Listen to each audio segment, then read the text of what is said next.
In this episode, we travel to the tranquil mountains of Nepal, the Himalayan country, and the preferred route for mountaineers to scale Mount Everest. We will see how the country has taken the English phrase, "every dog has his day," and taken it to the next level. But how come Nepal? It's a South Asian country, while English is native to United Kingdom. How can they influence each other? Hold on. We'll go there. But before that, don't you agree that at some point in our lives, each one of us has faced a situation where we have been undermined? And at that time, this was the only phrase that kept us going? Which situation is it for you that you can recall? Share with us in the comments. But for now, let's return to Nepal, dogs and myths. Myths state that dogs have accompanied humans on their last journey from here to the hereafter.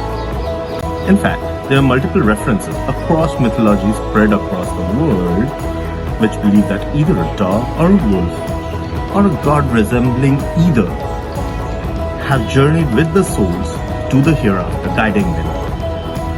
And Nepal seems to have taken this too seriously. The Nepalis have a festival named Tihar, which roughly translates to the festival of the dogs.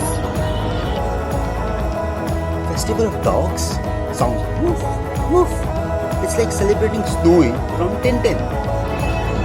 On this day, the people of Nepal worship, care for, cook and feed delicious meals to the dogs, including every stray dog. They do this to appease Yamraj, who is also the god of afterlife and has two dogs of himself. He had once assumed the form of a dog to guide the Pandavas through their journey of the afterlife. You know what is most shocking? It is not only Nepal which has such a tradition, but Mexico and Australia also have similar festivals.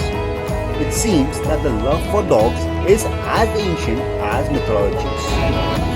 And that mythologies are as relevant in our lives today as it were earlier.